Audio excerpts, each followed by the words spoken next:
2D तो पढ़ लो, 3D कैसे पढ़ोगे 2D के बिना?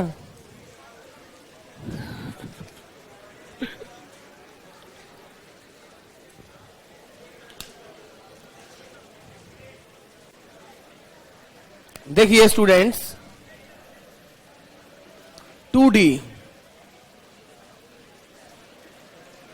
2D में आपके पास है, प्लीज, सेकंड ग्रेड में थोड़ा सिलेबस ज्यादा है, फर्स्ट ग्रेड में थोड़ा कम था। पहले जो मैं पॉइंट लिखवा रहा हूं ये भी फर्स्ट ग्रेड में नहीं था, बट क्वेश्चन आ गया तो मैं कोई भरोसा नहीं दे सकता। But pair of straight line जो था वो सेकंड ग्रेड में था, पेयर ऑफ स्ट्रेट लाइन, और अब लिखा नहीं गया है अब नए वाले में। और एक स्ट्रेट लाइन है, सेकंड ग्रेड में पेयर ऑफ स्ट्रेट लाइन था, सर्कल, एलिप्स, पैराबोला, हाइपरबोला। और फर्स्ट ग्रेड में पेयर ऑफ स्ट्रेट लाइन नहीं था। जो पेयर ऑफ स्ट्रेट लाइन है ये वाला टॉपिक नहीं था। तो टॉपिक लिख लें, कार्तीय निर्देशांक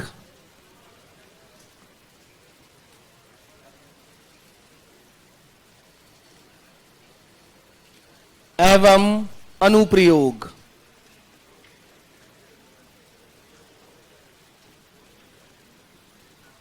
इसमें से आज तक एक आधा क्वेश्चन तो जरूर आता था सेकंड ग्रेड में, तो सेकंड इसमें से, और ये मिला के बिंदु पथ को भी उसमें गिन लो या फिर सरल रेखा में, एवं सरल रेखा। सही बात है, बिंदु पथ का तो क्वेश्चन काफी आता था, सरल रेखा को इसी में जोड़ लिया गया है। सरल रेखा युगम,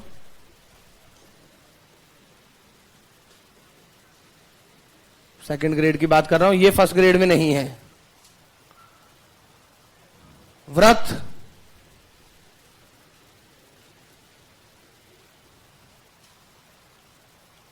कोनिक सेक्शन, परवलय,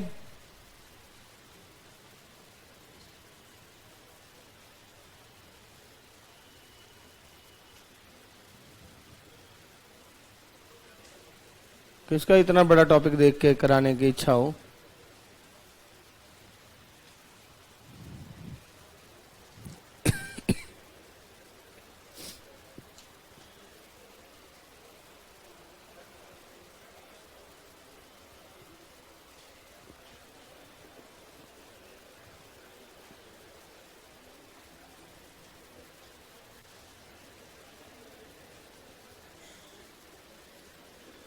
ओके,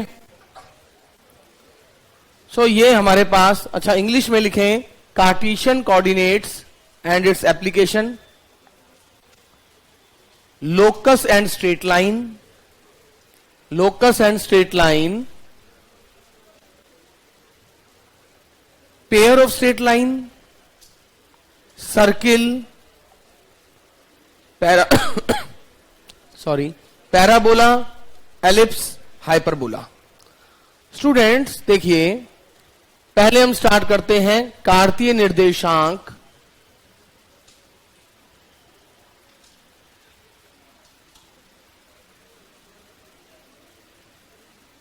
एवं अनुप्रयोग।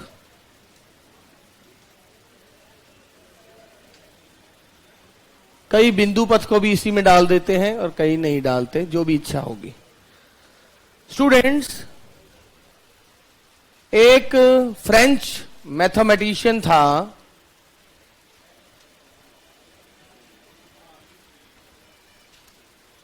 फ्रेंच का एक गणितज्ञ था, रेने डिकार्टे।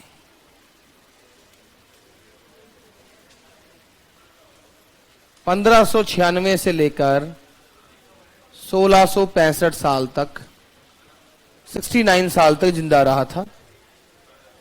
इस बंदे ने क्या किया, प्लीज, कोई भी पॉइंट जो कि हम प्लेन में दर्शाते हैं, कोई भी बिंदु जो हम समतल पे दर्शाते हैं, उसे क्या किया गया, उसे x, y या r, थीटा से रिप्रेजेंट किया गया। यानी यहां पर कोऑर्डिनेट ज्योमेट्री में हम क्या पढ़ते हैं, कोई भी ज्योमेट्रिक प्रॉब्लम्स जो होती है, यानी जो ज्योमेट्री से सॉल्व होती है, उसे अलजबरा की मदद से हल किया जाता है।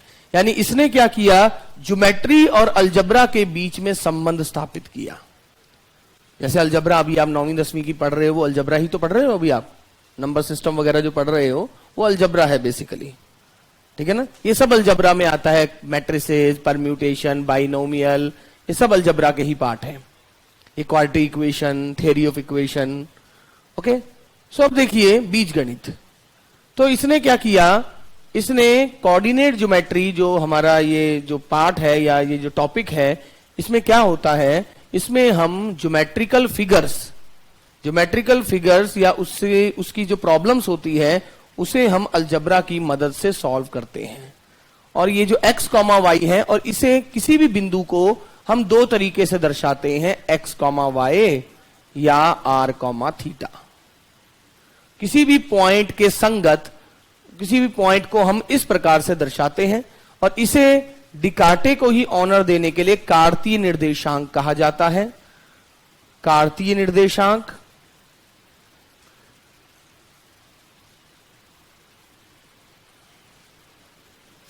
या कार्टेशियन कोऑर्डिनेट, और इसे ध्रुवीय निर्देशांक या पोलर कोऑर्डिनेट्स, ओके। तो कोऑर्डिनेट ज्योमेट्री एक ऐसी ब्रांच है मैथमेटिक्स की, और उसने अपनी पहली किताब में ये काम किया था। उस किताब का नाम शायद ऐसा था, ला ज्योमेट्रिका, ऐसा कुछ, हाँ ऐसा ला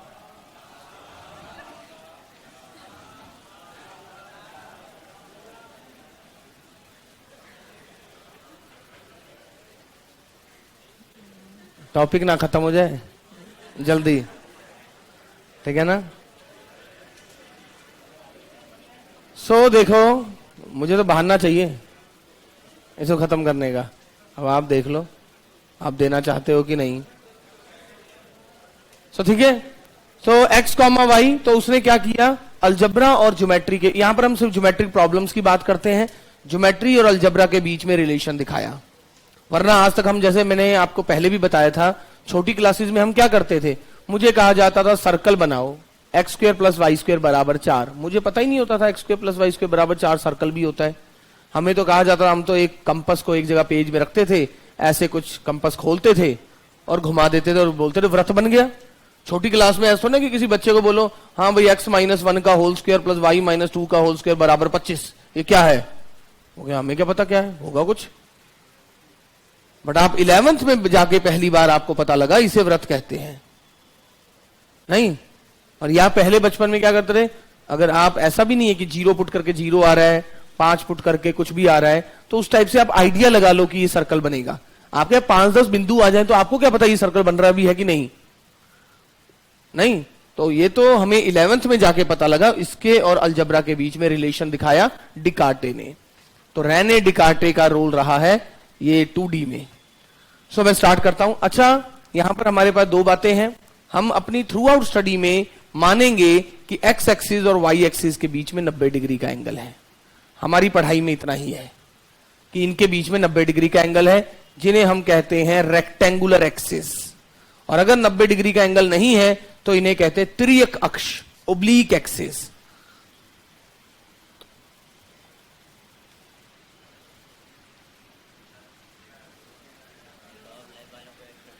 हाँ,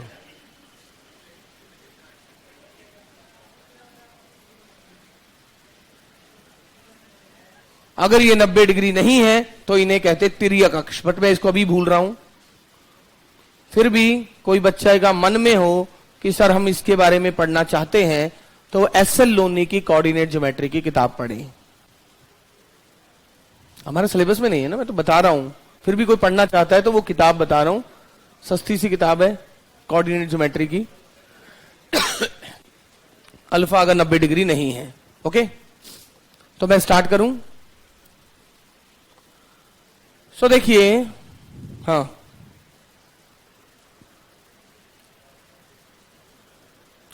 पोलर कर्व के बारे में थोड़ा सा, जैसे नॉर्मली आपने देखा होगा पोलर कर्व के कभी क्वेश्चन नहीं आते हैं। पोलर कर्व हम इसमें भूल भी जाते हैं। तो पोलर कर्व के बारे में हम अगर बात करें किसी भी पॉइंट को रिप्रेजेंट करना हो, पोलर कर्व कौन सा होता है? जैसे x कॉमा वाई को इसे कार्तीय निर्देशांक कहते हैं r कॉमा थीटा से, जहां r क्या होता है? r क्या होता है? x क्या होता है? What is x? r cos theta. और y क्या होता है? ये सब हम कॉम्प्लेक्स नंबर्स में पढ़ चुके हैं। और इसको सॉल्व करते हुए आर स्क्वेयर क्या आया? X square plus Y square, तथा थीटा क्या आया? tan inverse y by X. यानी किसी भी कोऑर्डिनेट को अगर हमें कार्तीय रूप में लिखना है तो कार्तीय से हम उसे ध्रुवीय रूप में भी परिवर्तित कर सकते हैं, और ध्रुवीय दिया हो तो कार्तीय रूप में भी कन्वर्ट कर सकते हैं। जैसे कि फॉर एग्जांपल, अगर आपके पास पॉइंट 2,π/3 दे रखा है, तो इसका मतलब क्या हुआ? इसे कहेंगे हम प्रारंभिक रेखा। ये मैं सीधा इसलिए लिख पा रहा हूं क्योंकि हम ये कॉम्प्लेक्स में पढ़ चुके हैं। प्रारंभिक रेखा यानी इनिशियल लाइन, यानी इनिशियल लाइन को आपने π/3 डिग्री रोटेट किया और ओरिजिन से 2 दूरी पे काटा। π/3 डिग्री रोटेट करके ओरिजिन से 2 दूरी पे काटा, and you will get your point 2,π/3। अगर आपको बोला जाए इसी पॉइंट को अब आपको कार्टेशियन फॉर्म में चेंज करना है, तो आप क्या करेंगे? What is r? r is 2 here. What is theta? Theta is π/3. So x क्या आ गया? r cos थीटा, तो क्या आया? 1। और y क्या है? r sin थीटा, सो ये क्या है? √3. So this point in Cartesian form is basically 1,√3. 1,√3 का मतलब क्या हुआ? 1 unit along x axis, then √3 unit along y axis. ऐसा ही तो होता है। तो इस प्रकार से किसी भी कार्तीय निर्देशांक को आप ध्रुवीय में चेंज कर सकते हो, किसी ध्रुवीय को चेंज करना हो तो कार्तीय में चेंज कर सकते हो। तो मैं आपको 1-2 क्वेश्चन देता हूं ताकि मैं ट्राई करूं कि वास्तव में आप चेंज कर पा रहे हैं कि नहीं।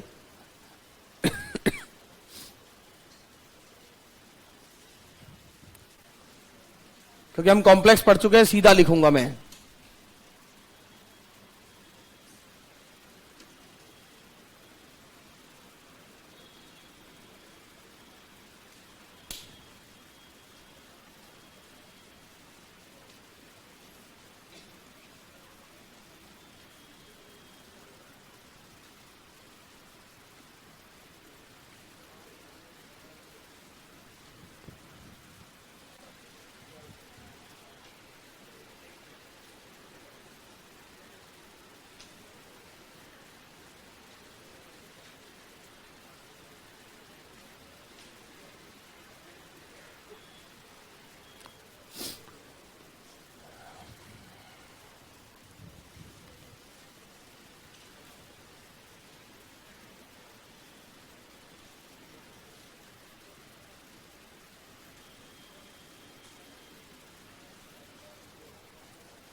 जी, कार्तीय निर्देशांक में परिवर्तित कीजिए या इसका कार्तीय निर्देशांक ज्ञात कीजिए।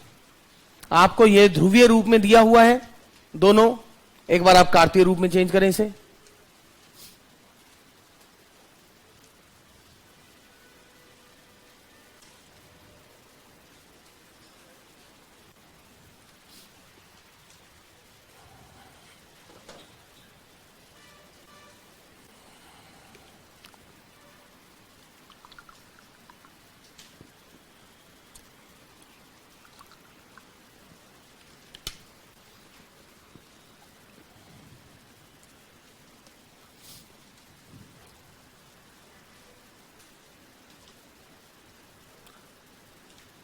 आर और थीटा दे रखा है आपको।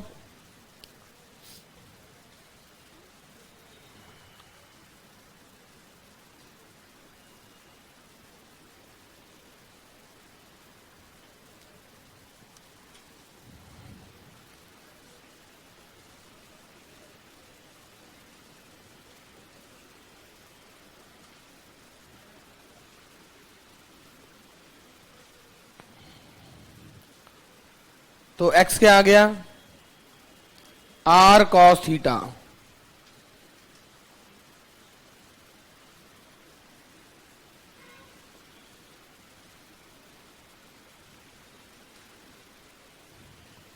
What is cos 180 minus theta? क्या होता है, minus cos theta. tan inverse 4/3, cos inverse में चेंज करना पड़ेगा, तो ये रहा tan इनवर्स p बटा b। अगर p और b ये आ गया तो h क्या आएगा, h आ जाएगा 5। p अगर 4 है, b अगर 3 है, तो h हो जाएगा 5। और आपका आंसर क्या आएगा, -5 कॉस इनवर्स b बटा h।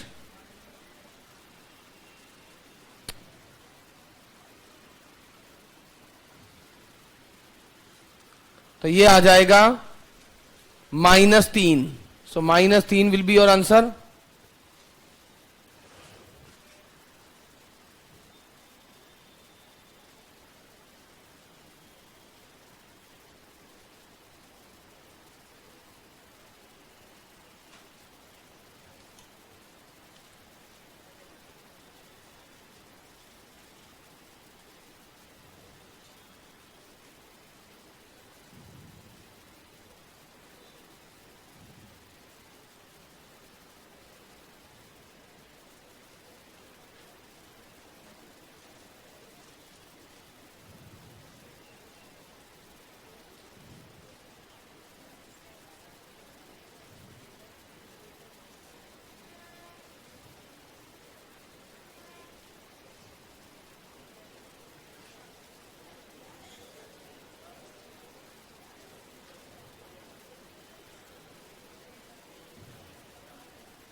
और ऐसे ही y क्या हो जाएगा,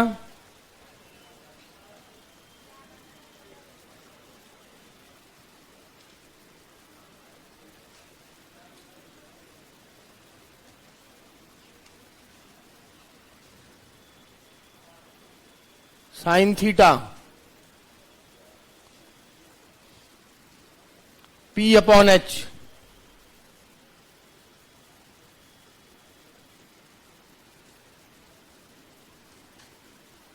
तो आपका आंसर क्या आ गया,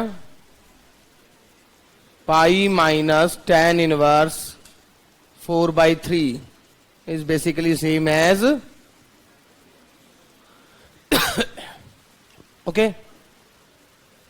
सेकेंडली क्या था, 5√2 कॉमा π/4। तो r आ गया 5√2, थीटा आ गया π/4। तो x क्या आ गया, r cos थीटा 5। और y क्या आ गया, 5।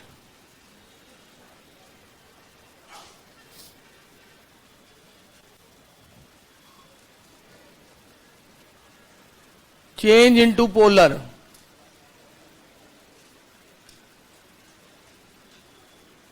ध्रुवीय निर्देशांक में परिवर्तित कीजिए।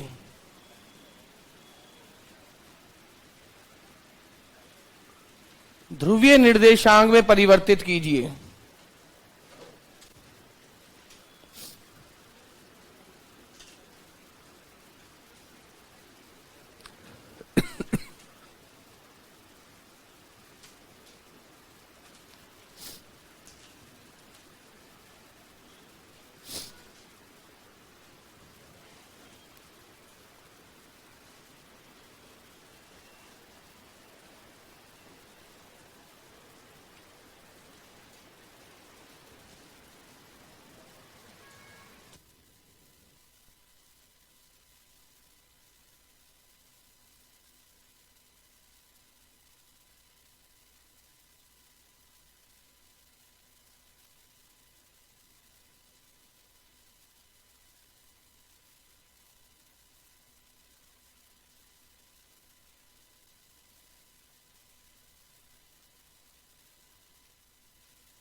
सो कौन सा टॉपिक है सर? ये 2D है,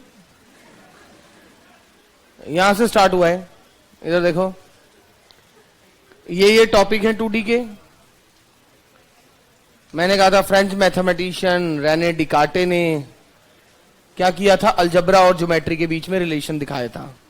और हम 2D में क्या करते हैं, जो ज्योमेट्रिकल प्रॉब्लम्स है उसे अलजबरा की हेल्प से करने की कोशिश करते हैं। और किसी भी बिंदु को दर्शाने के दो तरीके होते हैं, या तो x, y या r, थीटा। तो x, y और r और थीटा में कॉम्प्लेक्स में जो हमने पढ़ा था वो रिलेशन है। फिर मैंने यहां पर दो क्वेश्चन लिखे कि इसे कार्तीय निर्देशांक में बदले, r ये है, थीटा ये है, और पुट कर दिया बस।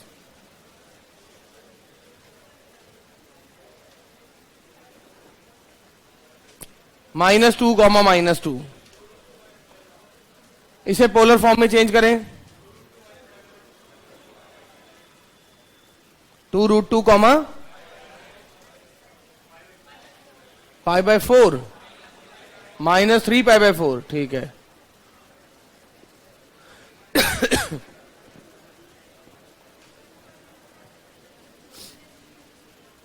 बिल्कुल सही है। -2, -2 कौन से क्वाड्रेंट में होगा? थर्ड क्वाड्रेंट में होगा, तो π/4 आया कैसे? यहां पर क्या है, r किसके बराबर है? तो आपको अगर मैं इसको z के रूप में लिखूंगा, कि अब तो मुझे वो भी पता लग गया है, x + i/y, ऐसा। तो क्या हो जाएगा,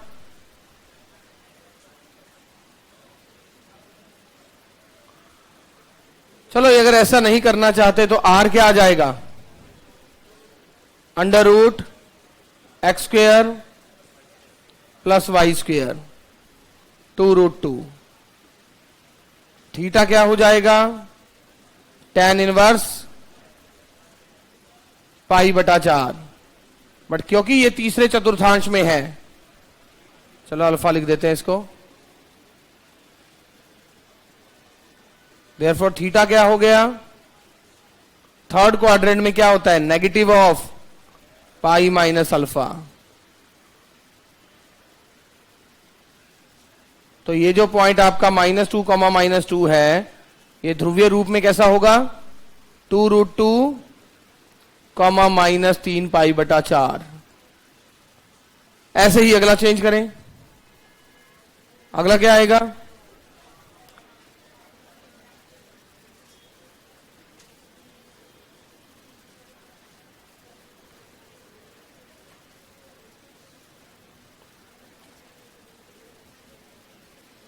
अगला निकालें। मजे की बात है, अगला क्वेश्चन अभी हमने किया था, अभी तो किया था, पिछला क्वेश्चन यही था, उसका ही तो आंसर -3, आया था। तो जिसका आंसर -3, आया था, इसका आंसर वही तो आना है घूम के, वही आया ना, 5, पाई माइनस है, वही ये तो सेम क्वेश्चन है ना, तो आंसर सेम ही आएगा। अरे ध्रुवीय को कार्तीय में चेंज करो या कार्तीय को ध्रुवीय में चेंज करो, पॉइंट तो सेम ही है।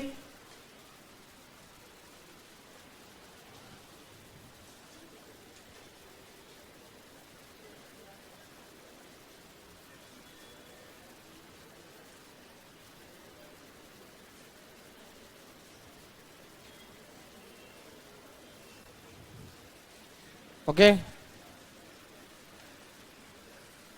सर, एलपीपी कितनी और रही है?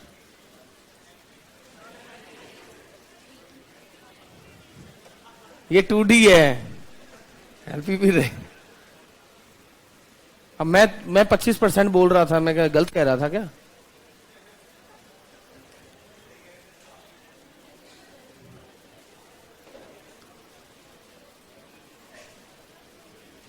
ये रहा P पॉइंट,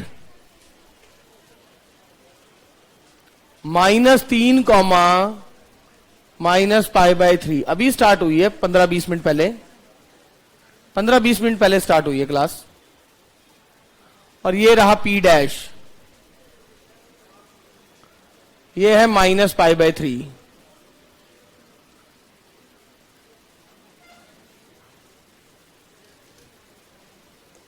P डैश बताएं।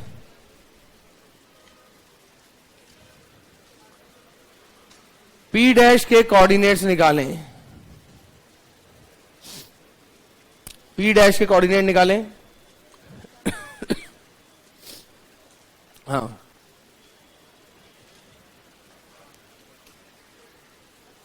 थ्री और π/3 की शक्ल में दिया हुआ है।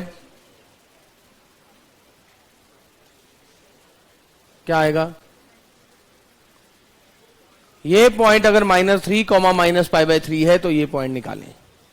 ऑप्शन है आपके पास 3π/3, 3 -π/3, -3 -π/3, -3 -π/3। बड़ा अजीब लग रहा है। -3π/3। दोबारा सेम पॉइंट को लिख दिया।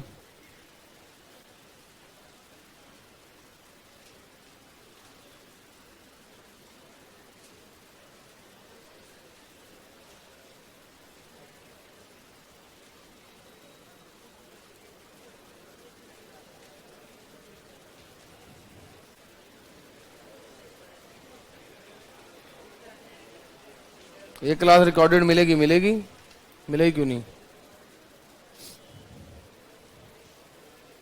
क्या आएगा?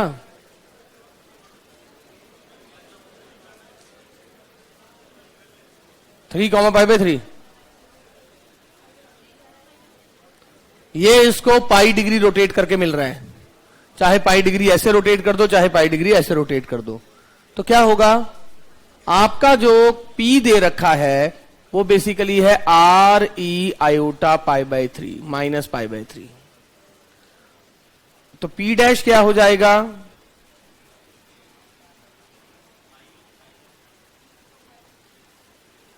पाई जुड़ जाएगा। अब पाई एडजस्ट करना है आपको, ऐसा आया है। और -3 का मतलब क्या है? माइनस एडजस्ट करें तो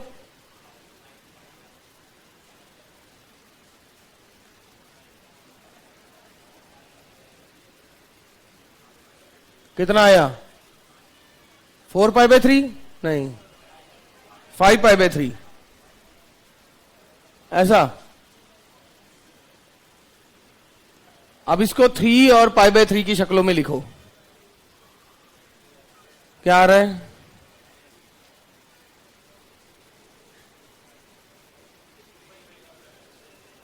फाइव π/3 को कैसे लिख सकते हैं? 2π - π/3 लिख सकते हैं। अच्छा, ऐसा। cos 2π - π/3 plus iota sine 2π - π/3। Standard form में लिख देते, फिर माइनस एडजस्ट कर लेंगे। ये क्या बन रहा है? cos π/3 और ये क्या होता है?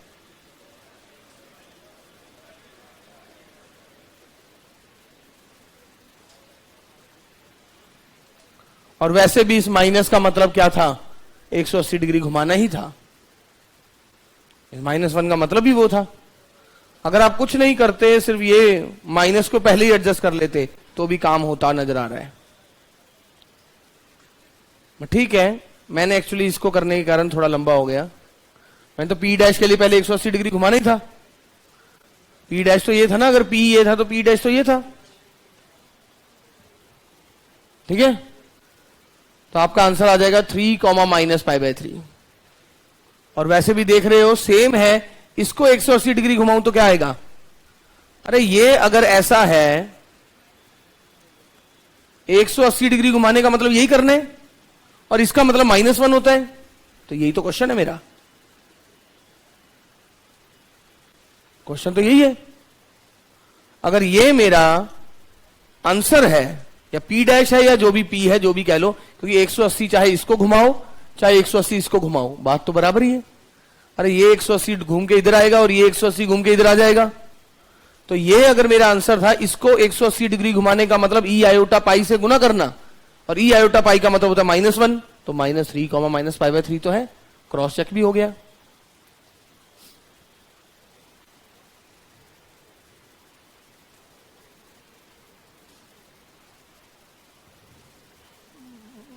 कुछ नहीं कराया है, अभी ये चौथा पेज ही है।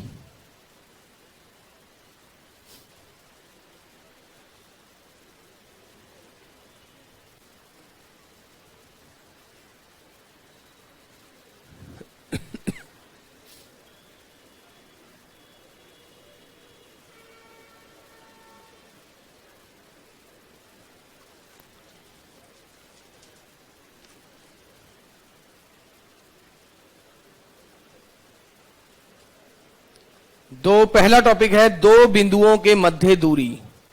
कार्तीय निर्देशांक में आपकी किताब में लिखा हुआ है दो बिंदुओं के मध्य दूरी, तो हम वो पढ़ना शुरू करते हैं। डिस्टेंस बिटवीन 2 पॉइंट्स, दो बिंदुओं के मध्य दूरी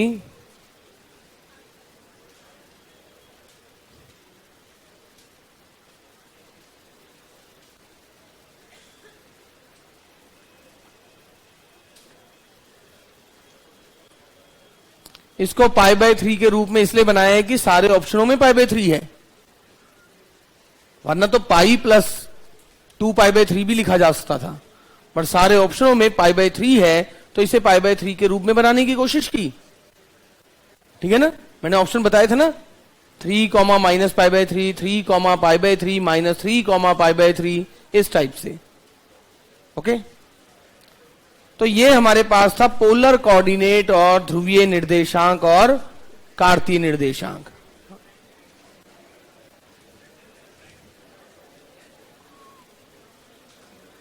क्या अभी 5-10 मिनट पहले तो क्लास स्टार्ट हुई है।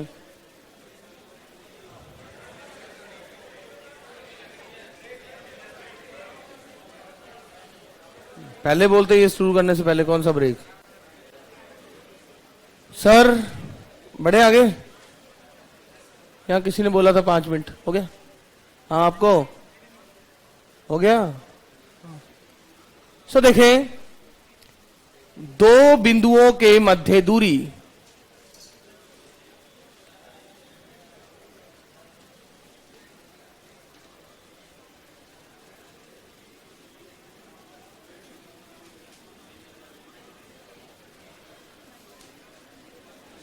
दो बिंदुओं के मध्य दूरी यानी डिस्टेंस बिटवीन 2 पॉइंट्स,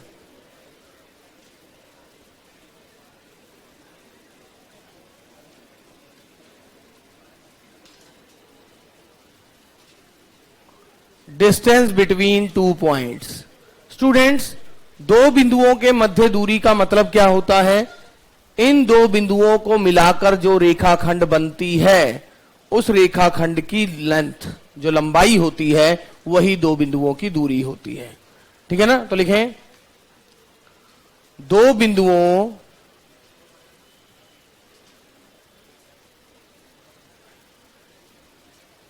ए तथा बी के मध्य दूरी, distance between 2 points A and B, रेखाखंड ए बी की लंबाई होती है।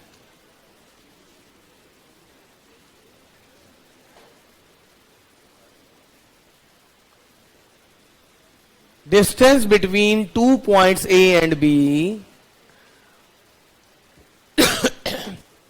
distance between 2 points A and B is length of line segment AB. Distance between 2 points A and B is length of line segment AB. इसे this या this द्वारा दर्शाया जाता है। It is denoted by this और this.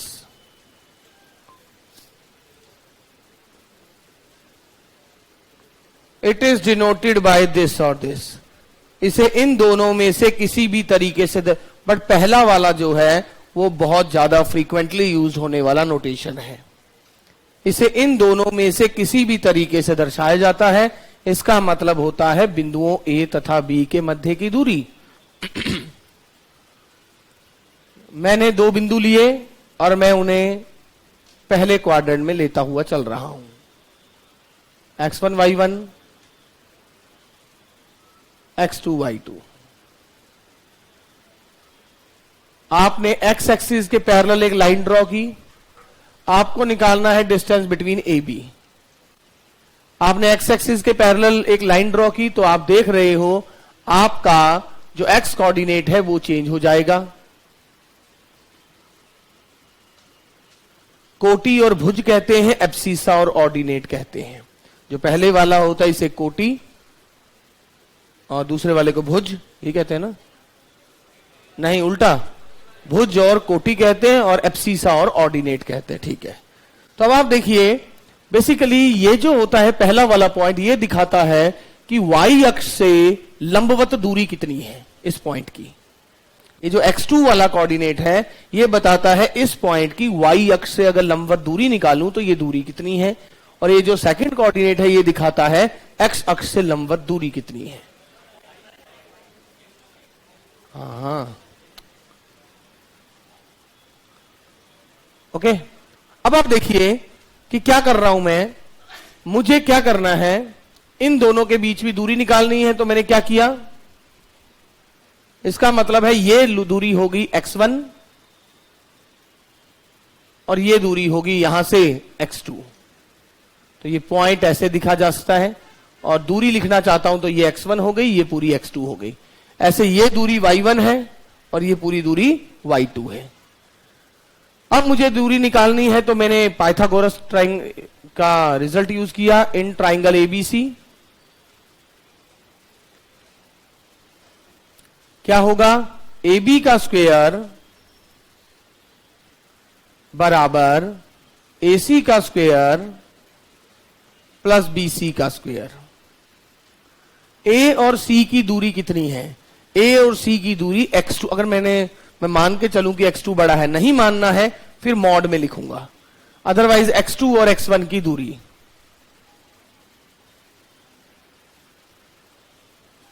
What is length of BC, y2 और y1 की दूरी,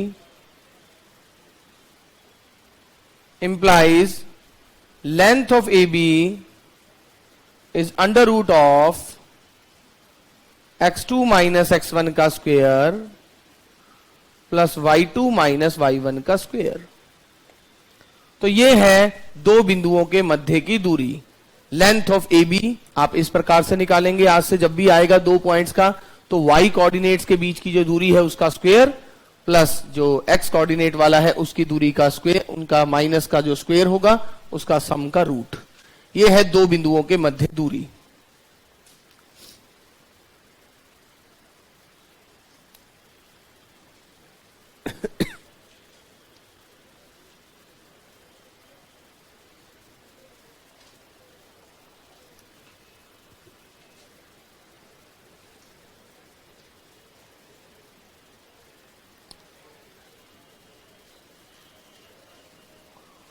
ओके, हो गया।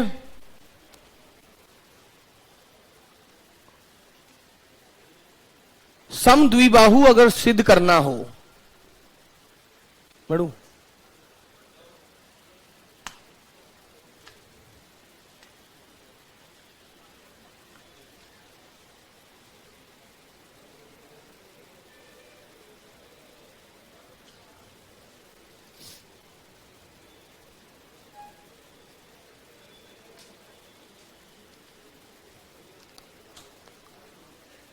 समद्विबाहु आइसोसेलेस ट्रायंगल कैसे शो करते हैं, कोई भी दो साइडें या दो एंगल बराबर हो। बढ़ू आगे,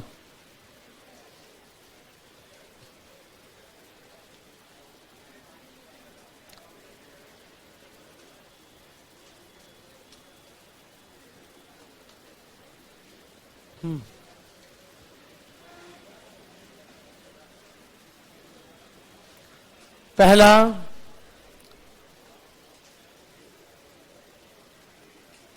समद्विबाहु त्रिभुज,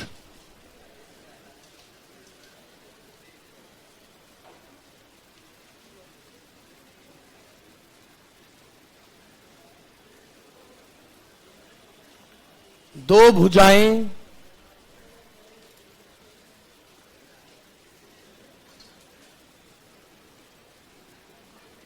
टू साइड्स और two angles are equal.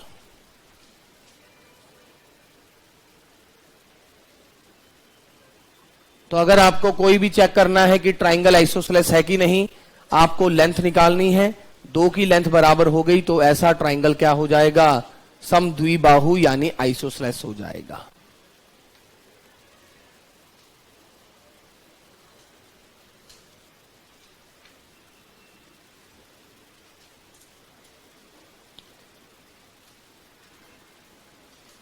Equilateral triangle, सभी भुजाएं बराबर हों।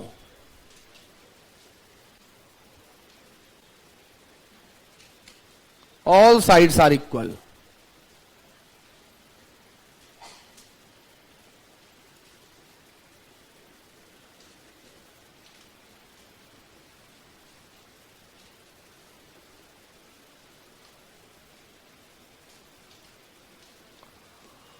All sides are equal and all angles equal to 60 degree.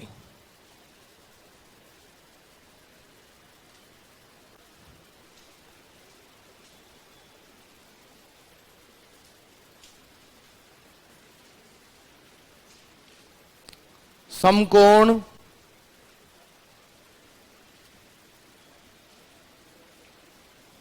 त्रिभुज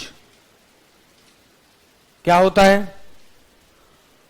दो भुजाओं के वर्गों का योग तीसरी भुजा के वर्ग के योग के बराबर होता है।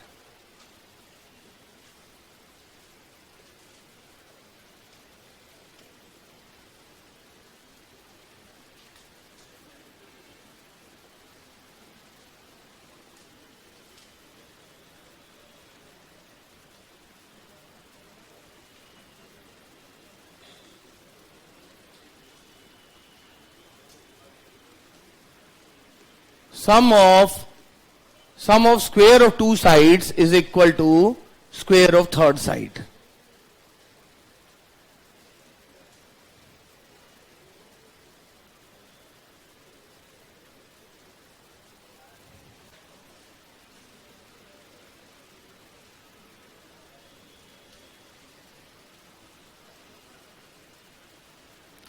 समद्विबाहु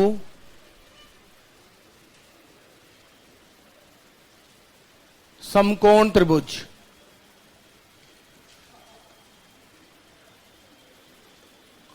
समद्विबाहु समकोण त्रिभुज कैसे प्रूव करेंगे ये? अगर ये प्रूव करना हो तो दो भुजाएं बराबर तथा दो भुजाओं के वर्गों का योग तीसरी भुजा के बराबर लिखें। दो भुजाएं बराबर हों तथा two sides are equal and sum of square of two sides is equal to square of third side. दो भुजाएं बराबर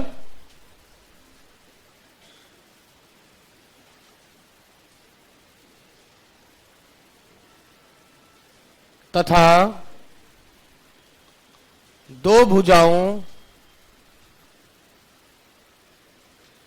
के वर्गों का योग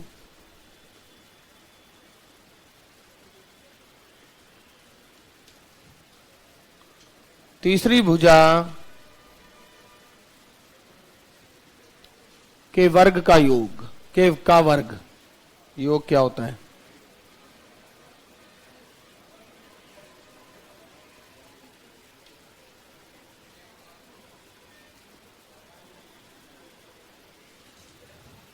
ओके अगला इसे क्या कहते हैं हिंदी में? स्केलीन। सारी साइडें अलग हो।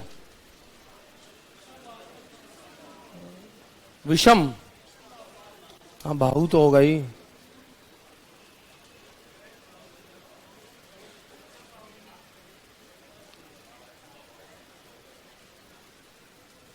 सभी भुजाएं भिन्न हो। भुजाएं अलग होने का मतलब है उनकी लेंथ की बात चल रही है, लेंथ से रिलेट किया जा रहा है। Scalene, if all sides are unequal, सभी भुजाएं भिन्न हो। सभी भुजाएं भिन्न हों।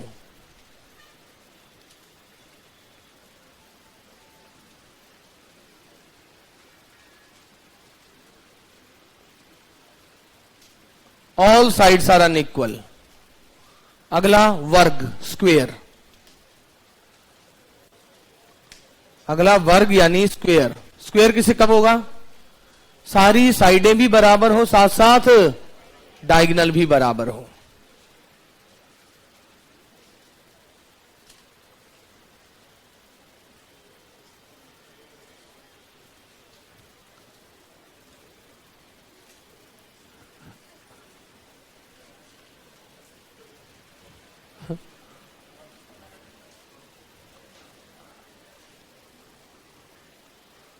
वर्ग यानी स्क्वेयर। वर्ग यानी स्क्वेयर। हां बिल्कुल, आज ही 2D शुरू की है। वर्ग यानी स्क्वेयर। स्क्वेयर क्या होता है? सभी भुजाएं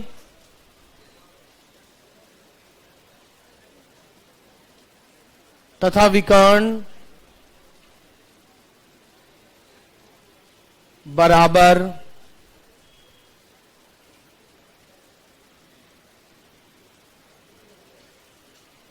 अगला रोम्बस। रोम्बस किसे कहते हैं? किसे?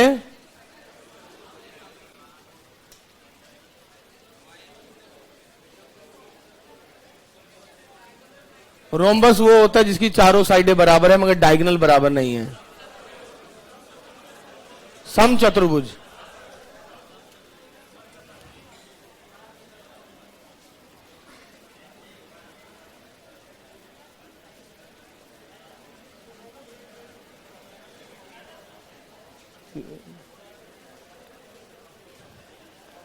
सभी भुजाएं बराबर हैं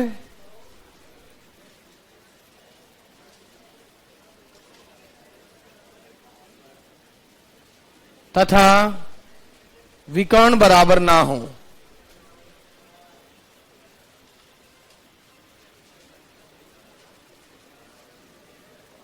अगला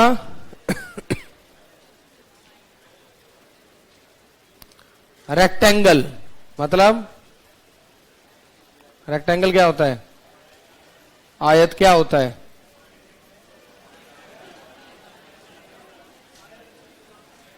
होता क्या है? ऑपोजिट साइड्स इक्वल होती है। ऑपोजिट साइड इक्वल होती है और डायगोनल बराबर होते हैं। लिखें ऑपोजिट साइड इक्वल। मैं एंगल की ज्यादा बात कर ही नहीं रहा हूं मैं तो अभी। हाँ वो तो जब वो बराबर होंगे तो एंगल तो खुद ऑटोमेटिकली बराबर हो जाएंगे। विपरीत भुजाएं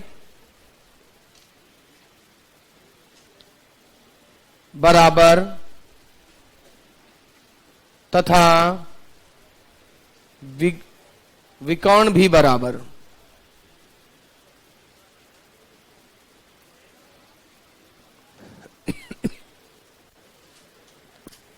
पैरेललोग्राम।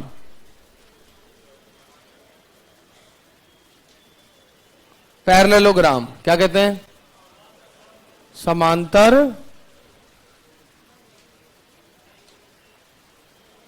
चतुर्भुज।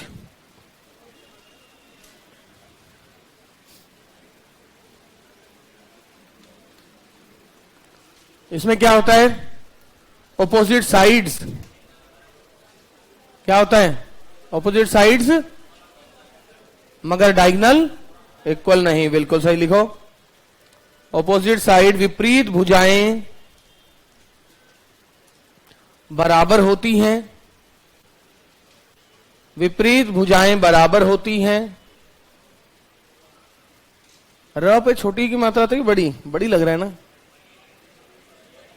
बड़ी आएगी ना? हाँ लग सा नहीं रहा। बड़ी आएगी।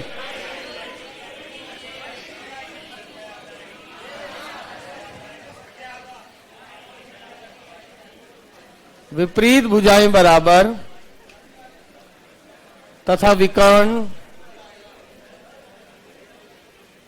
बराबर ना हो।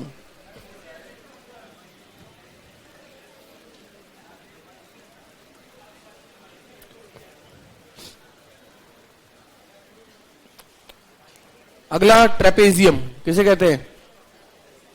ट्रेपेजियम समलम चतुर्भुज। ट्रेपेजियम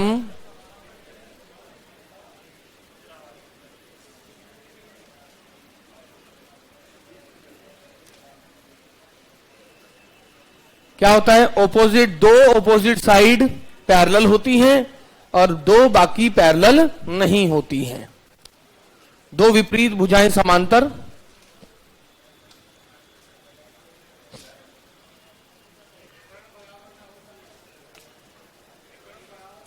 किसमें?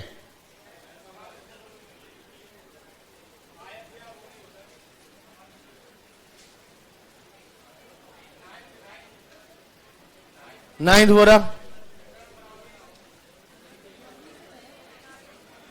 ना ही तो लिखा है विकर्ण बराबर होते हैं।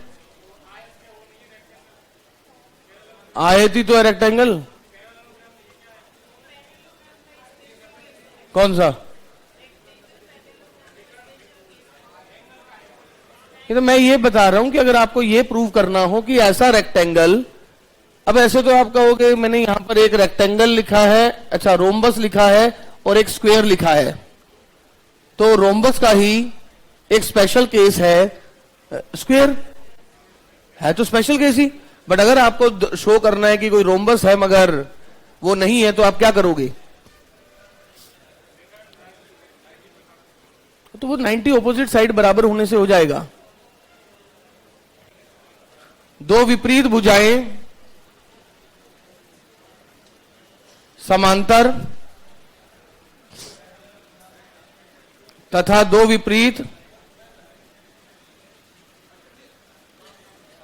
दो अन्य विपरीत भुजाएं समांतर ना हो।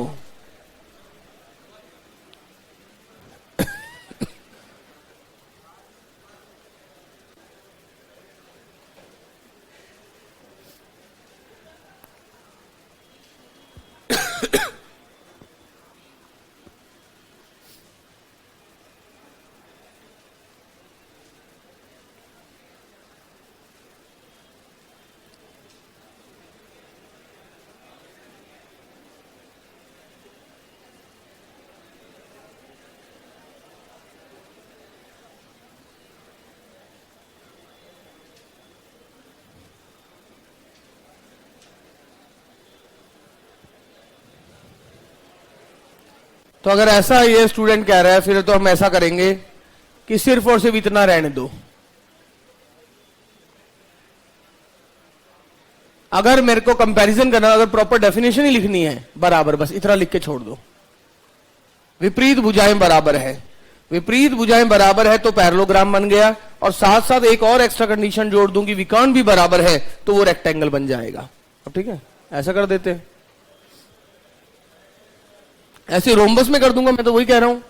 रोम्बस में क्या कर दूंगा? सभी भुजाएं बराबर है, इसको छोड़ दूंगा। मैं तो एक्चुअली क्या कर रहा था, इनके बीच में डिफरेंस बता रहा था कि अगर आपको स्क्वायर और उस पर बात करनी है फिर तो ऐसा कर लेंगे। अगर प्रॉपर डेफिनेशन देख रहे, रोम्बस में चारों साइडें बराबर होती है, अगर साथ साथ उसमें डायगोनल भी बराबर हो जाएं तो वही रोम्बस स्क्वायर कहलाता है। अदरवाइज वो बराबर नहीं भी है तो भी वो रोम्बस ही कहलाएगा, तब वो स्क्वायर नहीं होगा। जैसे आप कह रहे हो कि सर पैरेललोग्राम का पर्टिकुलर केस है, होगा क्योंकि अगली वाली कंडीशन ओपन है। बट ऐसा पैरेललोग्राम जो रेक्टेंगल नहीं है, अगर ऐसा शो करना है तो वहां पर आपको दिखाना पड़ेगा विकर्ण बराबर नहीं होंगे। ठीक है, अगर आप सिर्फ डेफिनेशन की बात करना चाह रहे हैं तो विपरीत भुजाएं बराबर हो, यहां विपरीत भुजाएं बराबर है, साथ साथ विकर्ण भी बराबर है। यहां क्या है? सभी भुजाएं बराबर है, यहां भी सभी भुजाएं बराबर है, बट यहां पर यह गारंटी है कि विकर्ण बराबर होने पड़ेंगे। यहां विकर्ण बराबर हो गए तब भी रोम्बस है, विकर्ण बराबर नहीं हुए तब भी रोम्बस है, बट उस रोम्बस का नाम क्या आ जाएगा? स्क्वायर आ जाएगा। अब हमने लेंथ की डेफिनेशन पढ़ ली है, अब लेंथ पे बेस्ड क्वेश्चन देख लेते हैं। लेंथ की जितनी परिभाषा आपने पढ़ी है,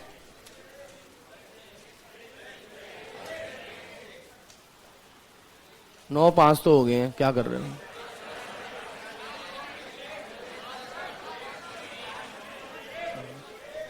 पांच सात मिनट रुक जाओ, वैसे पानी पीने का समय दे दूंगा। पांच सात, एक दो क्वेश्चन कर लो पहले। यदि बिंदु लिखें, यदि बिंदु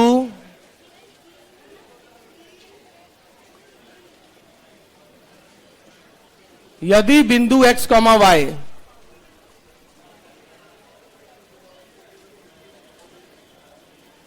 बिंदुओं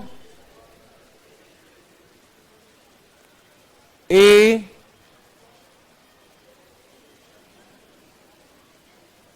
तथा B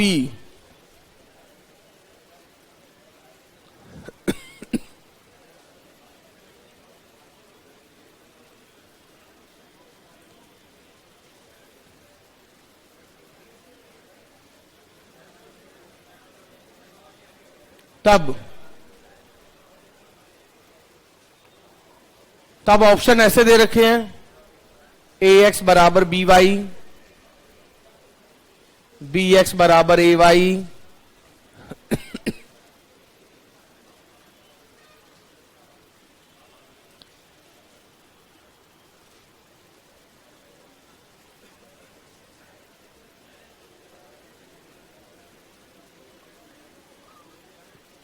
यदि बिंदु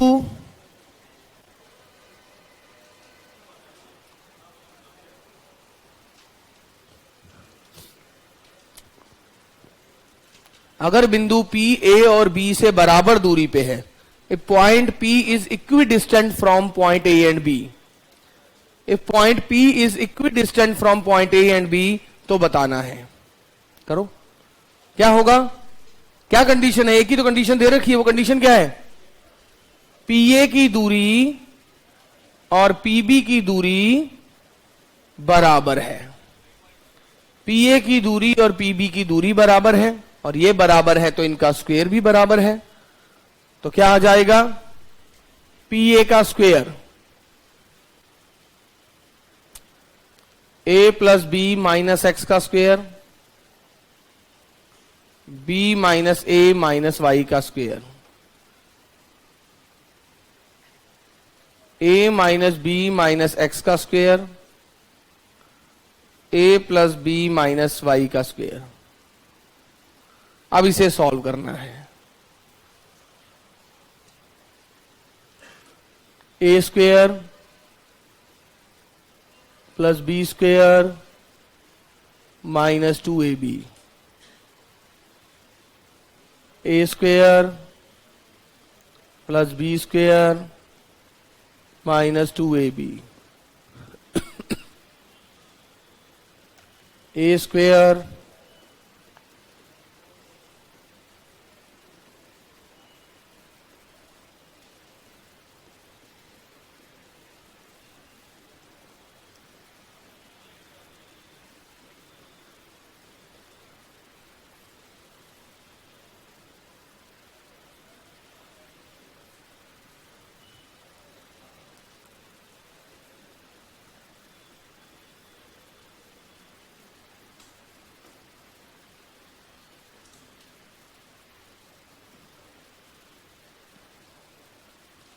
माइनस 2 तो हटा दिया, BY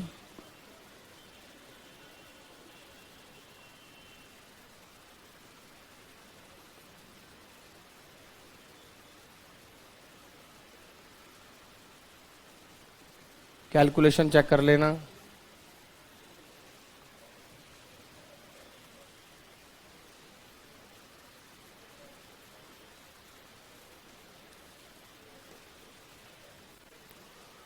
आप देख सकते हैं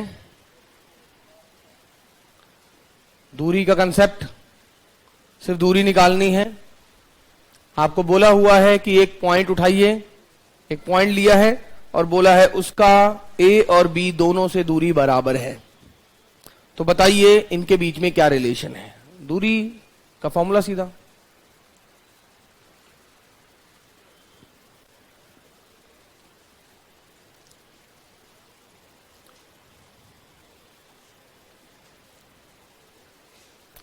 ऐसे निकालते हैं दूरी।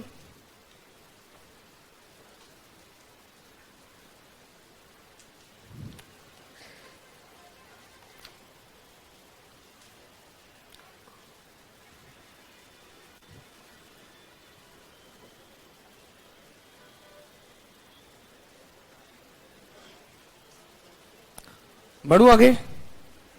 तो ये देखिए एक पॉइंट की, ये पॉइंट P दे रखा था, ये A और ये B, और आपको बोला था ये दोनों बराबर हैं।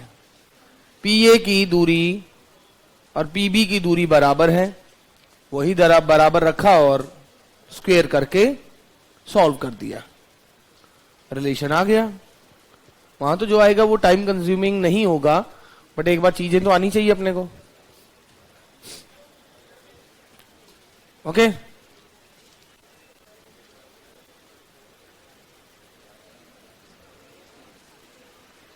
बढ़ो आगे।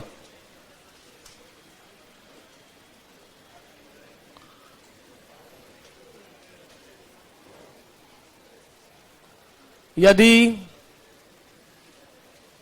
P इज इक्वल टू, या P क्या है, 80 स्क्वेयर कॉमा 280,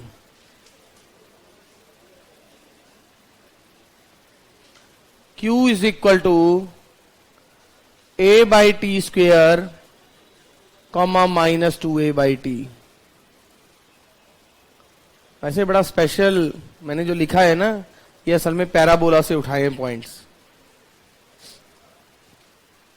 हो सकता है आगे पढ़ने के बाद आप डायरेक्ट इस क्वेश्चन को कर लो, जरूरत ही ना पड़े डिस्टेंस निकालने की, जब आप पैराबोला के कुछ प्रॉपर्टीज को जान जाओ। यदि P और Q ये है तथा S A,0, वही फोकस, और ये क्या होती है, होती है कोई जीवा, तब सिलेबस से जो हटा है SP तथा SQ का हरात्मक माध्य बताओ। Find harmonic mean between SP and SQ। Harmonic mean क्या होता है, ये होता है, बता दूं जरा, किसी बच्चे की मदद कर देता हूं अगर नहीं पता उसे तो। यानी H क्या हो गया,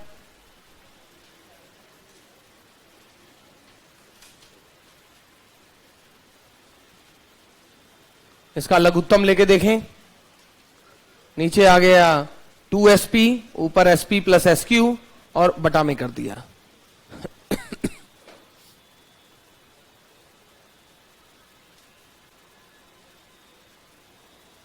SL पर क्रॉस क्यों लगाया, SL पर इसलिए लगाया वो फर्स्ट ग्रेड में नहीं है।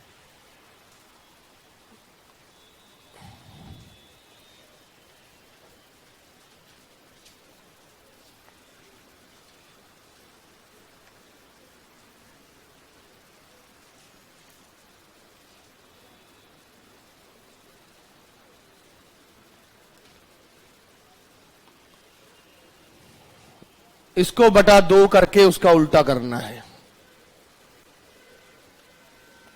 करें भाई, SP दूरी तो निकालनी है, 1/SP 1/SQ। अब वो आपको देखना है कि आपको ऊपर वाला फॉर्मूला सही है सॉल्व करना कि नीचे वाला।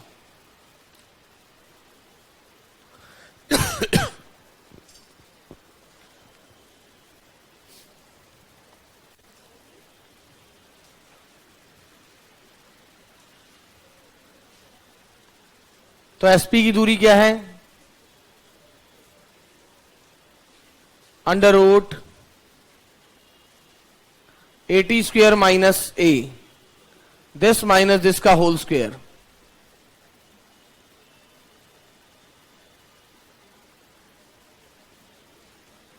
दिस माइनस दिस का होल स्क्वेयर।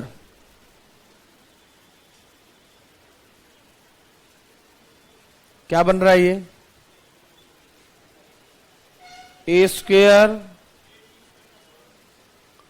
ऐसे आया था ना,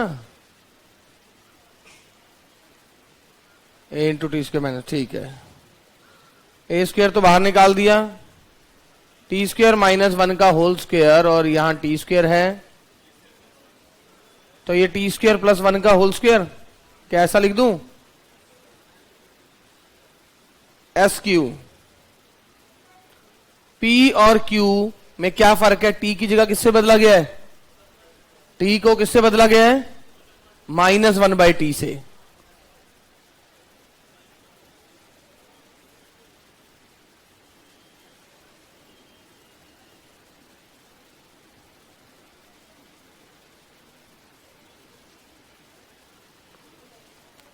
इन दोनों का प्लस करना थोड़ा सा भारी है, बट इनके उल्टे का प्लस करना आसान है, क्योंकि दोनों में ये चीज नीचे आ जाएगी। एक जैसी चीज जो है अभी ऊपर है, तो मैं 1/SP और 1/SQ निकालने में इंटरेस्टेड हूं।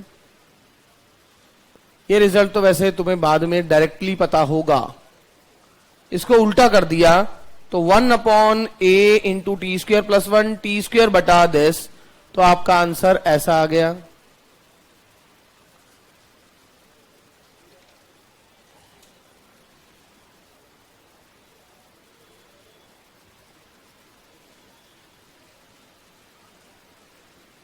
तो 1/A आ गया। 1/A, इसको 2 से भाग करके उल्टा कर दो।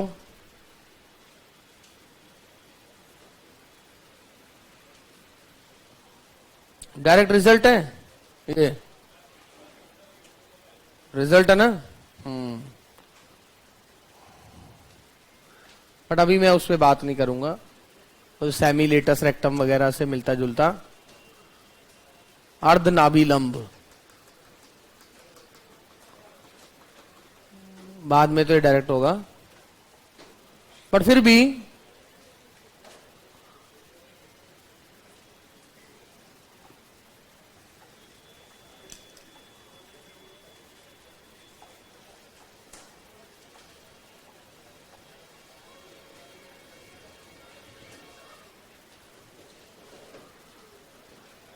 So very good. अगला देखो, बताना है कि ये कैसा त्रिभुज है।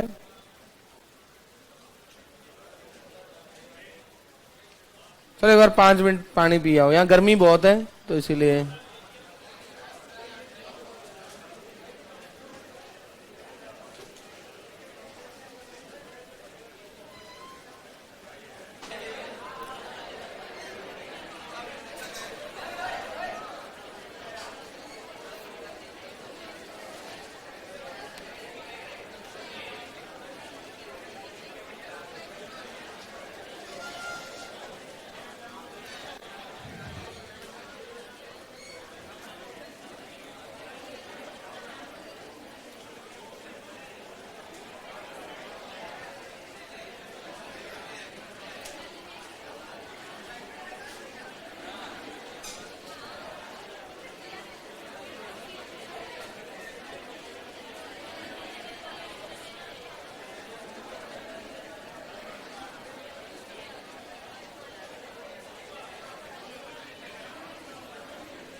प्लीज देखो,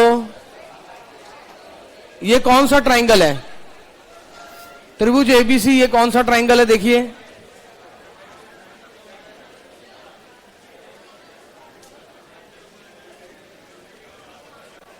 ये कौन सा ट्राइंगल है? त्रिभुज एबीसी। मतलब समद्विबाहु, समबाहु, समकोण किस प्रकार का है? और अगर ऑप्शन की बात करूं, समद्विबाहु तथा समकोण, समद्विबाहु है किंतु समकोण नहीं, समकोण है किंतु समद्विबाहु नहीं, ना समकोण ना समद्विबाहु, यानी 2 ही चीजें पूछी है सारे ऑप्शन में, समकोण और समद्विबाहु। सिर्फ समद्विबाहु, समकोण, समकोण और समद्विबाहु दोनों पे बात करनी है। बोलो, AB की लेंथ कितनी होगी? √26। BC की लेंथ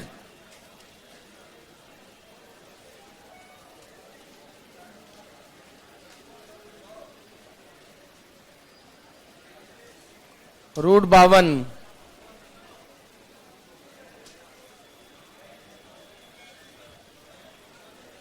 √26,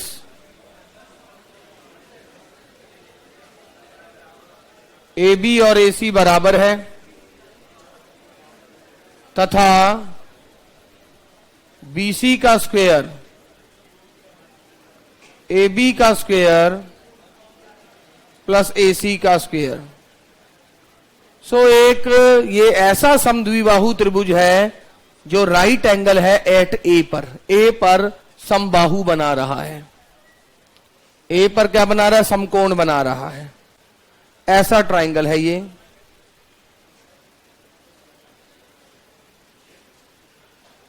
AB और AC की लेंथ बराबर है, इनमें A कॉमन है, isosceles right angle triangle, isosceles right angle triangle है।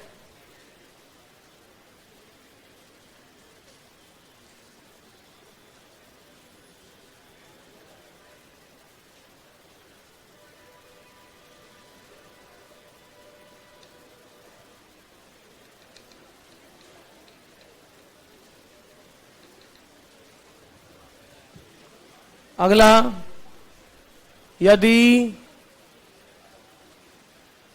O मूल बिंदु है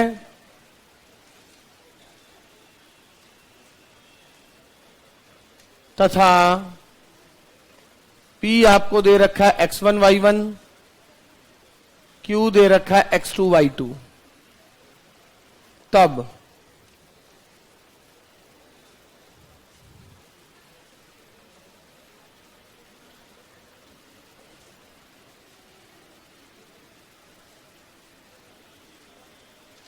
कॉस एंगल POQ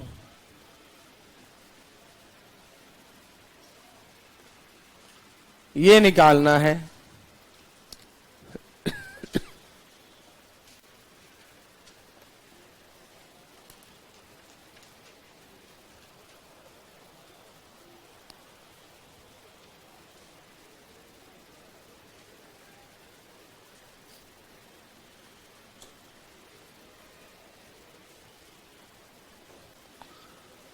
यहां से कोसाइन फॉर्मूला होता है, शायद आपको ध्यान हो। कोसाइन फॉर्मूला याद है?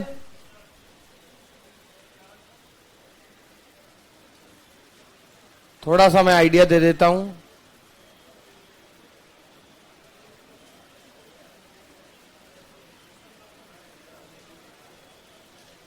ये लेंथ होती है C, ये लेंथ A, ये length B।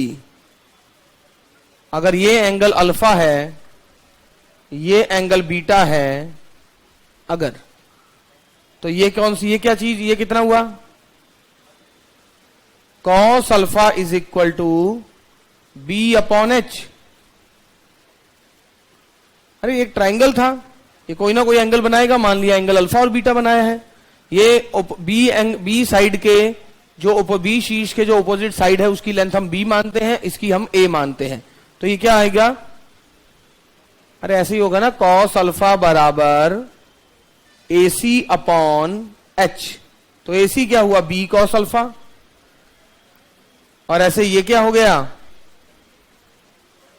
A cos beta. ऐसा। तो C किसके बराबर है? A cos beta plus B cos alpha. Prove करने के अलग अलग तरीके हैं। कई जगह हम ऐसा भी करते हैं, पाइथागोरस थ्योरम लगा के, यहां पर वो थ्योरम लगा के A/C और कुछ कुछ मैनिपुलेट करते रहते हैं। C² बराबर AC cos beta plus BC cos alpha. ऐसा। इन द सेम वे, इसी प्रकार व्हाट इज A²? A² क्या होगा? यहां C और C है और C के अलावा A और B है, तो यहां पर क्या आएगा? B वाला तो एंगल आ रहा है और बाकी दोनों आ रहे हैं, तो यहां B वाला तो एंगल आएगा, यहां पर क्या आएगा? A तो आना तय है। एक बार BC BA और एक बार अरे सिमिलरली सी तो है ही, एक बार ए और बी, यहां बी और सी, यहां पर ए सी है तो एंगल बी वाला, यहां बी है तो एंगल सी वाला, यहां बी सी है तो एंगल ए वाला, यहां सी ए है तो एंगल बी वाला। इसी प्रकार बी स्क्वायर क्या हो जाएगा, बी स्क्वायर का बताएं।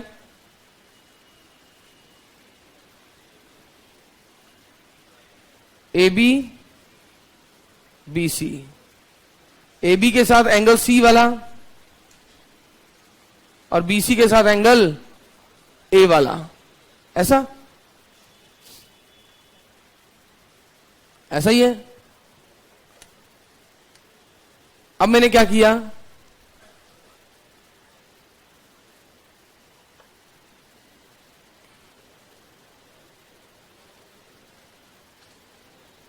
ऐसा कुछ,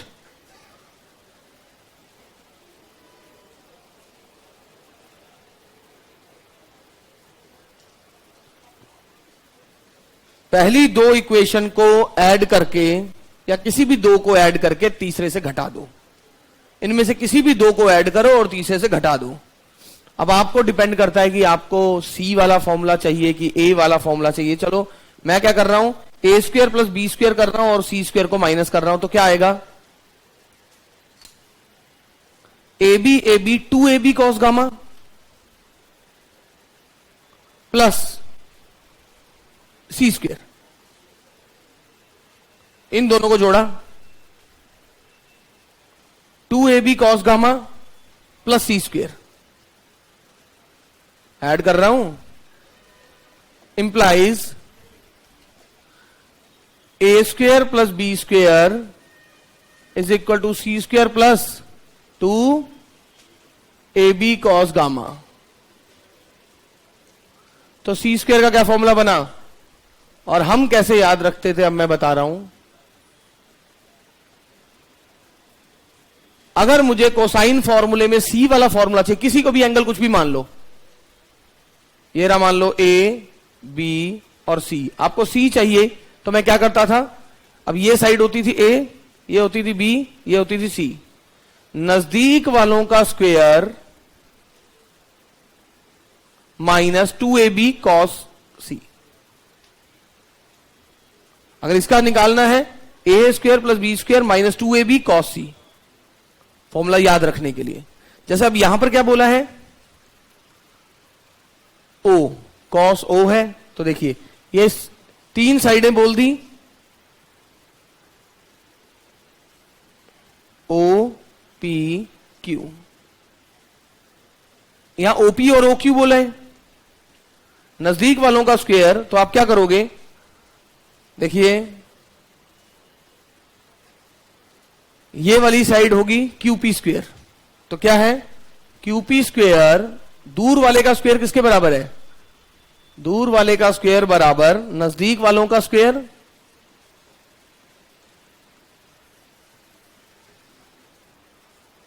minus 2op Guna OQ into cos of angle POQ। दूर वाले का स्क्वायर इज इक्वल टू नजदीक वालों के स्क्वायर का total minus 2 time 2ab into cos of this, मेरा कोसाइन फॉर्मूला। अगर मुझे ए स्क्वायर का निकालना पड़ता तो क्या करता, मान लो कि ये ए स्क्वायर निकालना पड़ता, ये इसका फॉर्मूला निकालना पड़ता, तो अभी ये A square is equal to B square plus C square minus 2bc cos A. आप बताओ कौन सा फॉर्मूला निकालना है, इसी टाइप से तो निकालेंगे। अब जैसे आपको ये बी वाला निकालना पड़ता, तो B square is equal to A square plus C square minus 2ac cos B, this one is cosine formula. अब वो प्रूफ अलग अलग जगह अलग अलग किया जाता है, इसके और भी प्रूफ्स है, ऐसा नहीं है कि यही वाला प्रूफ है। सर कल की छुट्टी दे देना, आरपी की एग्जाम है। कौन कौन दे रहा है,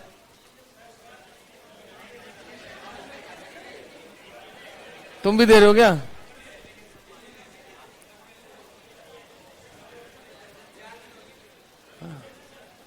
4 दिन की बात नहीं कर देता, बट क्लास में बच्चे 2-3 दे रहे हैं। कोई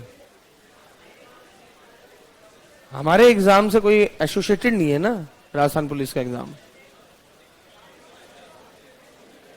इस एग्जाम का कोई उससे लेना देना नहीं है ना। हाँ, करें इसको।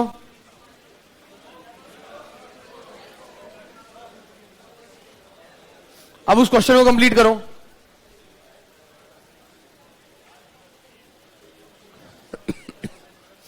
ये ओपी और ओक्यू गुणा करने का मतलब ये नजदीक है,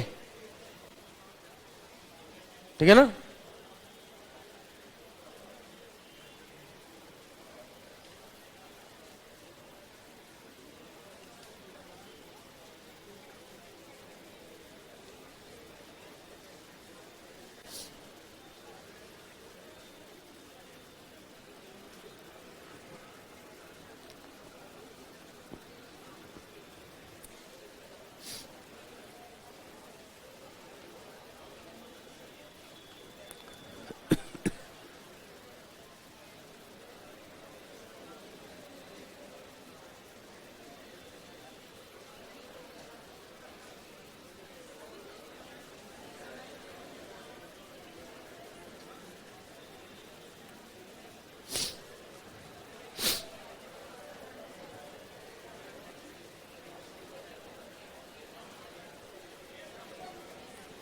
हाँ जी, हो गया। निकालें इसको। ओ क्यूपी स्क्वेयर क्या है? x2 minus x1 square plus y2 minus y1 square. What is OP? OP तो ओरिजिन है। ओ और पी की दूरी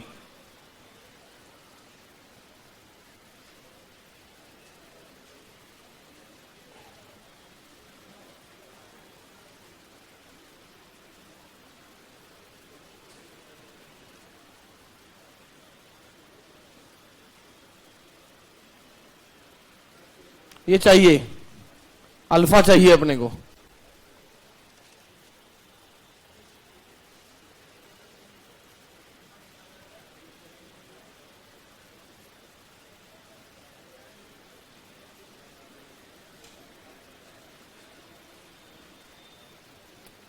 तो अल्फा आ गया x1 x2 plus y1 y, यानी जिसको ये फॉर्मूला पता था वो बड़ी जल्दी कर देता। सर ये फॉर्मूला पता होना चाहिए था, कोसाइन फॉर्मूला।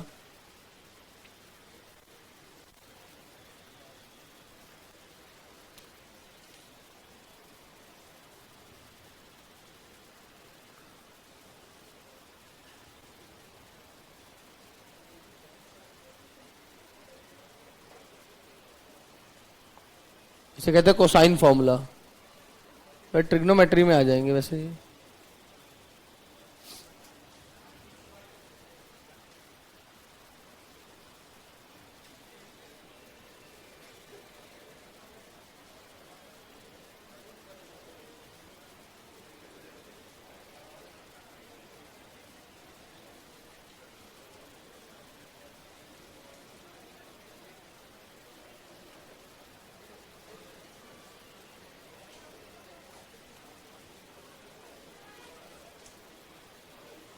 हाँ जी,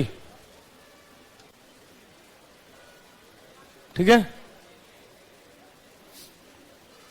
सो देखिए अगला, यदि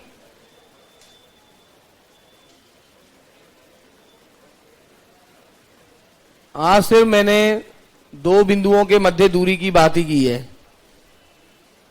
और मैंने कोई बात नहीं की है,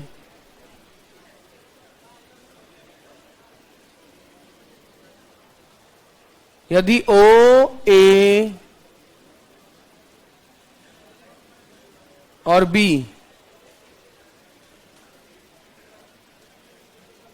समबाहु त्रिभुज के शीर्ष है,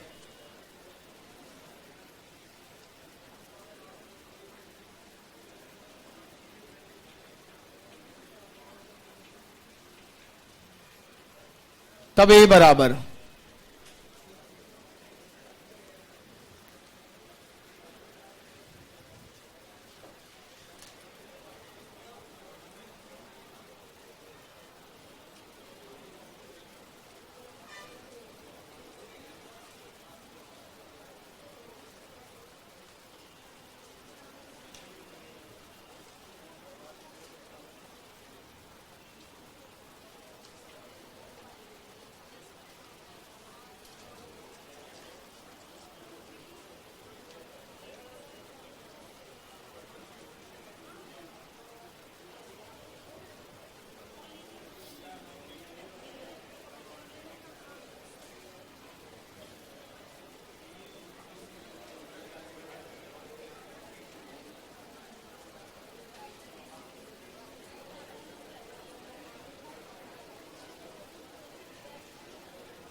हाँ जी,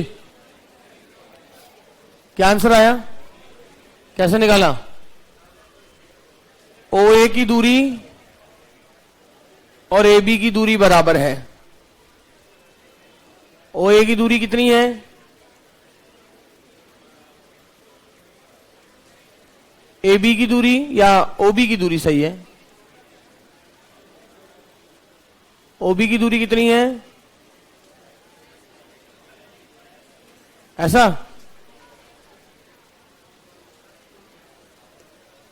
यानी एक शीर्ष अगर 0 0 है, एक 3√3 है, तो अगला या तो 3 -√3 है, बस यही तो है।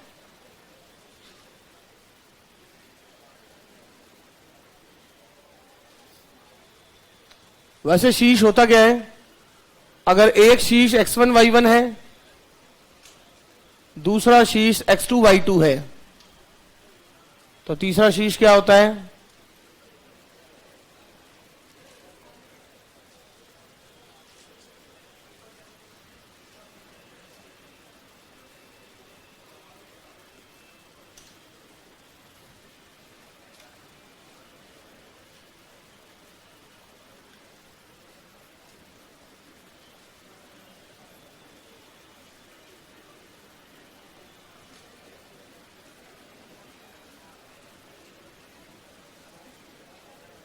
कभी भी समबाहु के दो शीर्ष दिए जाए, तीसरा शीर्ष आप डायरेक्टली ऐसा निकाल सकते हो। और यही √3 की जगह 1 लिख दिया जाए तो समद्विबाहु के निकाल सकते हो। थोड़ा हम तो ऐसे याद रख लेते कि समद्विबाहु का अगर एरिया निकालना है तो half into length into breadth, और इक्विलेटर में निकालना है तो √3/4, तो यहां √3 आ जाएगा। ये चिन्ह उल्टे होंगे। जैसे देखिए 0 0 और 3, तो यहां क्या है? 0 + 3 3, 0 -√3, y1 + y2 √3,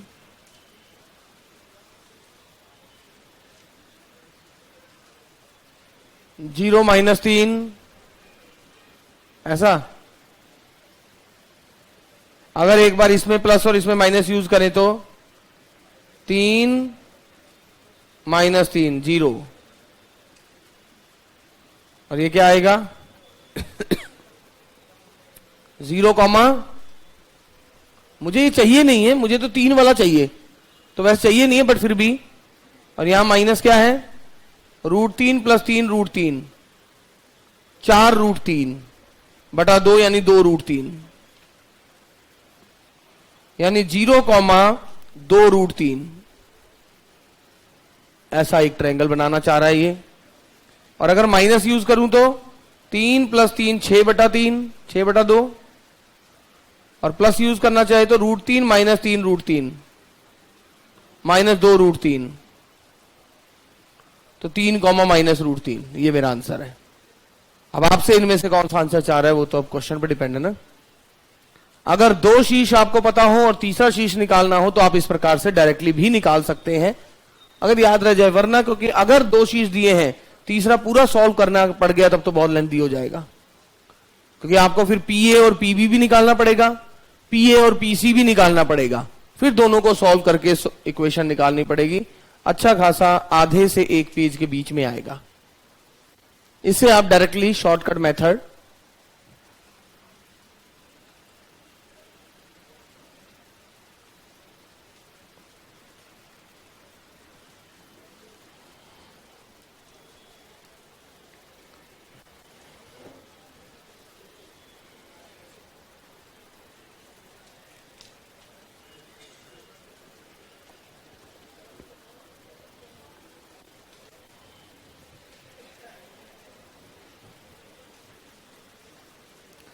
पॉजिटिव √3 आंसर लाके करोगे क्या?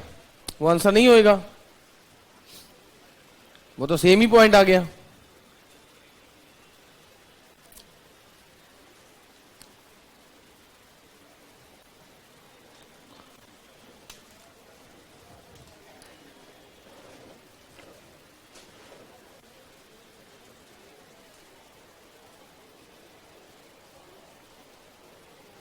-2 3 सेम क्वेश्चन देते हैं, एक बार आप इस फॉर्मूले को लगा दें।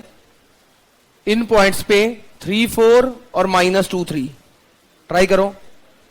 यदि समबाहु त्रिभुज के 2 शीर्ष ये हैं तब तीसरा शीर्ष ज्ञात करो। असली में कैसे निकालते? उसको XY लेते, PA की लेंथ PB की लेंथ के बराबर होती और इक्वल टू AB की लेंथ के बराबर होती। 2 बार इक्वेशन सॉल्व करना पड़ता, भारी काम होता। करके देख लो, एक पेज से कम हो जाए तो बात करना मुझसे। अगर आप पूरा करना चाहते, तरीका तो आसान ही है, लेंथ वाली कंसेप्ट लगाना है।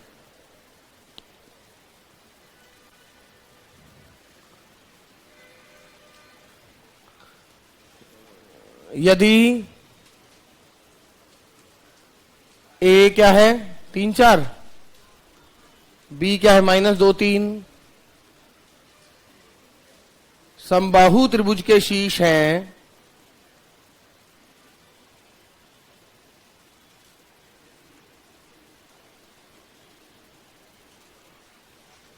then find third vertex।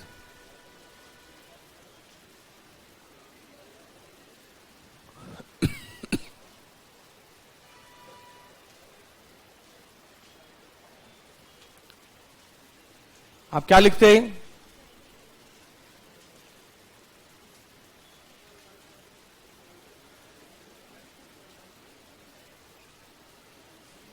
ऐसे करना पड़ता, बट ऐसा करना तो बड़ा भारी काम है।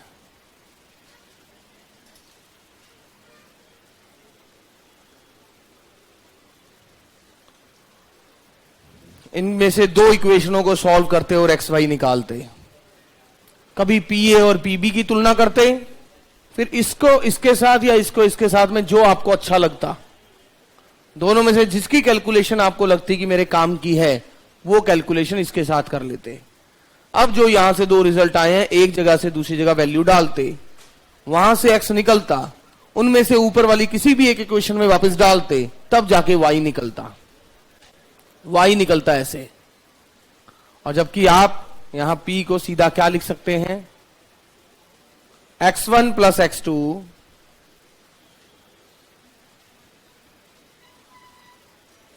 Y1 - Y2।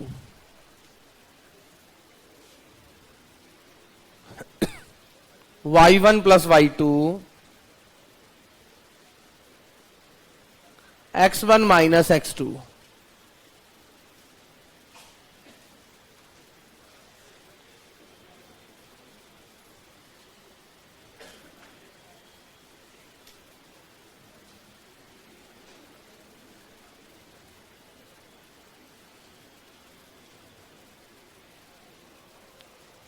और मैं अगर आंसर की बात करूं, सॉल्व इन्होंने तो पूरा किया हुआ है। आंसर लिखा है 1 + √3/2, बिल्कुल सही। 7 - 5 √3/2, 1 - √3/2 और 7 + 5 √3/2, बिल्कुल सही है। बट अदरवाइज आपको ये काफी लेंथी तरीके से करना पड़ता। आप देख लो, है तो लेंथ का कंसेप्ट,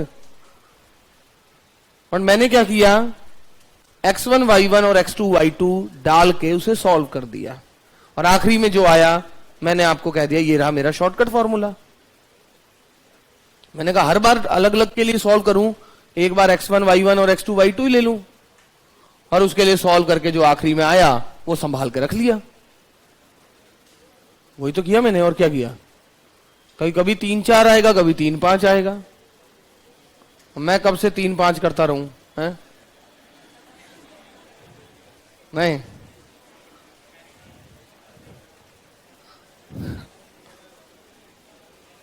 समझ रहे हो ना? समझ गए, वेरी गुड।